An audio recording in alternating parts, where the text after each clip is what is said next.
സ്തുതിയാക്കിയിട്ട് വിശുദ്ധ പൗലോസിലേക്ക് ഫിലെമോന് എഴുതിയ ലേഖനം ആമുഖം.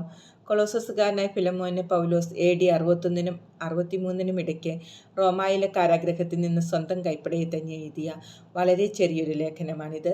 ഫിലെമോന്റെ അടിമയായിരിക്കെ ഒളിച്ചോടിയ ഒനേസിമോസ് തൻ്റെ അടുത്തെത്തിയിട്ടുണ്ടെന്നും താൻ അവനെ മാനസാന്തരപ്പെടുത്തിയെന്നും അവൻ തനിക്ക് പ്രയോജനമുള്ളവനാണെങ്കിലും ഉടമസ്ഥൻ്റെ അടുത്തേക്ക് തന്നെ പറഞ്ഞയക്കാനാണ് ഉദ്ദേശിക്കുന്നതെന്നും പൗലോസ് ഈ ലേഖനത്തിലൂടെ ഫിലെമോനെ അറിയിക്കുന്നു. ഒനേസിമോസ് അടിമയാണെങ്കിലും അവനെ സഹോദരനെ പോലെ സ്നേഹിക്കാൻ പൗലോസ് ഉപദേശിക്കുന്നു. അഭിവാദനം. യേശുക്രിസ്തുവിനെ പ്രതി തടവുകാരനായ പൗലോസും സഹോദരൻ തിമോത്തിയോസും കൂടെ ഞങ്ങളുടെ പ്രിയപ്പെട്ട സഹപ്രവർത്തകൻ ഫിലെമോനെ, നിനക്കും നിന്റെ ഭവനത്തിലെ സഭയ്ക്കും സഹോദരി ആഫിയായിക്കും ഞങ്ങളുടെ സഹയോദ്ധാവ് ആർക്കിപ്പൂസിനും എഴുതിയത്.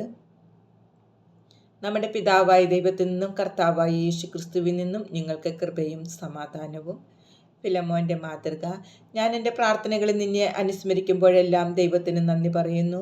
എന്തെന്നാൽ കർത്താവായ യേശുക്രിസ്തുവിനോടും എല്ലാ വിശുദ്ധരോടും നിനക്കുള്ള സ്നേഹത്തെയും വിശ്വാസത്തെയും കുറിച്ച് ഞാൻ കേൾക്കുന്നുണ്ട്.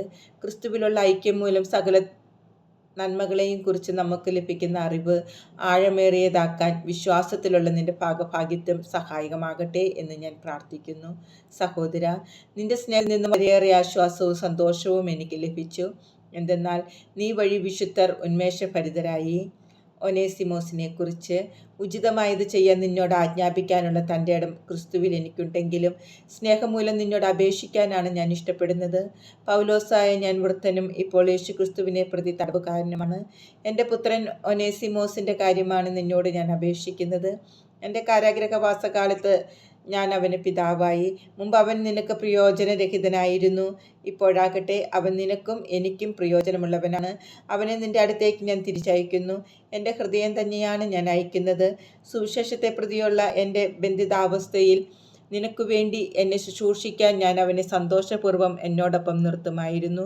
നിന്റെ ഔദാര്യം നിർബന്ധത്താലാകാതെ സ്വതന്ത്ര മനസ്സാലാകുന്നതിലാണ് നിന്റെ സമ്മതം കൂടാതെ ഒന്നും ചെയ്യാൻ ഞാൻ ആഗ്രഹിക്കാത്തത്. അല്പകാലത്തേക്ക് അവൻ നിന്നിൽ നിന്ന് വേർപിരിഞ്ഞത് ഒരുപക്ഷെ നിത്യമായി അവനെ നിനക്ക് തിരിച്ചു കിട്ടുന്നതിനായിരിക്കാം. ഇനി ഒരു ദാസനായിട്ടല്ല, അതിലുപരി ലൗകികമായും കർത്താവിലും എനിക്കും അതിലേറെ നിനക്കും പ്രിയപ്പെട്ട ഒരു സഹോദരനായി അവനെ ലഭിച്ചിരിക്കുന്നു. അതുകൊണ്ട് നീ എന്നെ നിന്റെ സഹകാരിയായി പരിഗണിക്കുന്നെങ്കിൽ എന്നെപ്പോലെ അവനെയും സ്വീകരിക്കുക. അവൻ നിന്നോട് എന്തെങ്കിലും തെറ്റ് ചെയ്യുകയോ എന്തെങ്കിലും നിനക്ക് തരാനുണ്ടായിരിക്കുകയോ ചെയ്താൽ അതെല്ലാം എൻ്റെ പേരിൽ കണക്കാക്കിക്കൊള്ളുക. പൗലോസായ ഞാൻ എൻ്റെ സ്വന്തം കൈകൊണ്ട് തന്നെ എഴുതുന്നു. എല്ലാം ഞാൻ തന്നു വീട്ടിക്കൊള്ളാം.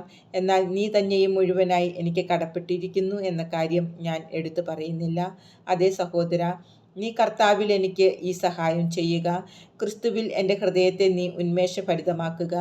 നിന്റെ വിധേയത്വത്തിൽ വിശ്വസിച്ചുകൊണ്ടും ഞാൻ ആവശ്യപ്പെടുന്നതിലധികം ചെയ്യുമെന്ന് അറിഞ്ഞുകൊണ്ടുമാണ് ഞാൻ എഴുതുന്നത്. മറ്റൊരു കാര്യം കൂടി, എനിക്ക് നീ താമസ സൗകര്യം ഒരുക്കി തരണം. എന്തെന്നാൽ നിന്റെ പ്രാർത്ഥനകൾ മൂലം ദൈവം എന്നെ നിന്റെ അടുക്കൽ എത്തിക്കുമെന്നാണ് എൻ്റെ പ്രത്യാശ.